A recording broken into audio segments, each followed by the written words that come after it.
Il y a quelques heures à peine, une annonce venue du cœur du palais apostolique a laissé beaucoup de personnes sans voix. Il ne s'agissait pas d'une longue lettre ou d'un texte compliqué. C'était plutôt une liste courte, directe et bouleversante. Elle portait le titre latin « Restaurare in Christo », « Restaurer dans le Christ », bien que dans les couloirs de l'Église on l'appelle déjà autrement « l'abolition ».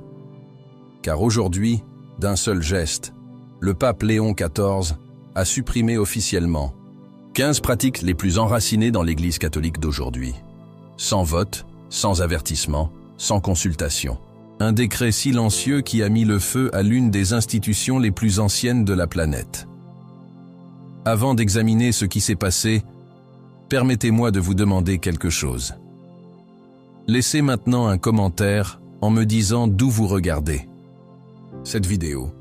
Je le demande car ce que nous allons analyser touche les croyants du monde entier. Et j'ai l'intuition que vous n'êtes pas ici par hasard. Si cette vidéo vous intéresse, n'hésitez pas à la liker et à la partager pour aider notre chaîne. Votre soutien nous permet de continuer à vous apporter ces analyses importantes. La première mesure, la disparition des titres honorifiques. À partir d'aujourd'hui, des expressions comme « son éminence »,« son excellence » ou « monseigneur » n'existent plus. Un cardinal ne sera plus appelé « éminence », ni un évêque « excellence ». Le pape lui-même a ordonné que tous les ministres, du plus jeune prêtre au cardinal le plus influent, soient appelés simplement « père ». Même lui veut être appelé uniquement « Père Léon ». Pendant des siècles, ces titres avaient symbolisé le respect et la hiérarchie dans une structure considérée d'origine divine, séparant les pasteurs du reste du troupeau. Mais dans ses notes, Léon a écrit une seule phrase. Un père n'a pas besoin d'un titre pour être reconnu par ses enfants, il suffit qu'il soit présent. La réaction ne s'est pas fait attendre. Un prêtre vétéran de Philadelphie, le père Michael, a confié à un média local « J'ai le titre de Monseigneur ». Depuis 30 ans, accordé par le pape Jean-Paul II, c'est comme si on effaçait une partie de mon histoire. En revanche, une jeune religieuse au Kenya, sœur Agnès, a publié sur les réseaux « Enfin, nous laissons de côté la royauté pour nous retrouver en famille ».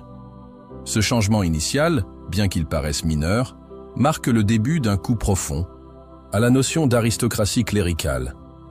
On ne modifie pas seulement les cartes de visite, on redéfinit ce que signifie être prêtre.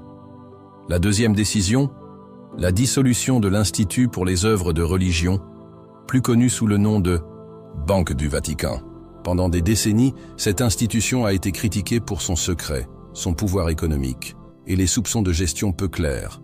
Cette banque privée qui administrait des milliards d'euros et était protégée contre presque toute surveillance externe a été complètement éliminée. Pas réformée, pas restructurée, dissoute.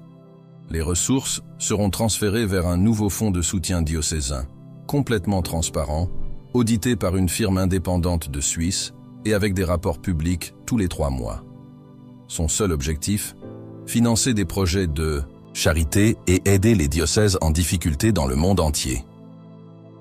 De plus, tous les investissements du Vatican devront être vendus et placés dans des fonds éthiques à faible risque. Le document qui l'ordonne est ferme. L'Église du Christ ne doit pas soutenir une banque qui agit dans l'ombre. La seule richesse dans laquelle nous devons investir est la foi, l'espoir et l'amour. Tout le reste est une distraction. L'impact a été immédiat. Les experts financiers en Italie parlent de choc. Du Vatican même, on apprend que des personnes qui géraient ces capitaux depuis des décennies sont dans un état de fureur silencieuse. L'un d'eux a été entendu murmurant « Croit-il que c'est une œuvre de bienfaisance ? Ce n'est pas comme ça que nous fonctionnons. » Ce pas montre clairement que Léon n'a pas peur de se faire des ennemis. Il démonte un pouvoir économique caché qui circulait depuis plus d'un siècle en disant « plus jamais ».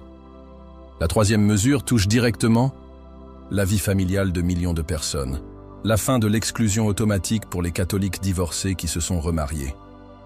Pendant des siècles, ceux qui se séparaient et se mariaient en dehors de l'Église, sans un processus formel d'annulation, étaient considérés en faute grave et écartés de la communion. C'était une blessure silencieuse qui laissait beaucoup de personnes se sentir expulsées de leur foyer spirituel. Léon a changé cela. Sous la directive Miséricorde infinie, il n'y aura plus de barrières automatiques. L'enseignement sur la permanence du mariage ne change pas, mais la décision finale revient à la conscience de chaque personne et à l'accompagnement de son curé. Le pape l'a expliqué ainsi à ses évêques: « Nous avons agi comme des gardiens de règles quand nous aurions dû être des ministres de miséricorde. La grâce de Dieu ne peut pas s'enfermer dans des règlements humains. Que les enfants reviennent à la maison. » La réaction a été partagée. Un expert reconnu en droit, canonique, le docteur Brandon Keyer, l'a qualifié d'erreur qui mettra en risque la doctrine. Mais en même temps, une femme appelée Marie, de 65 ans,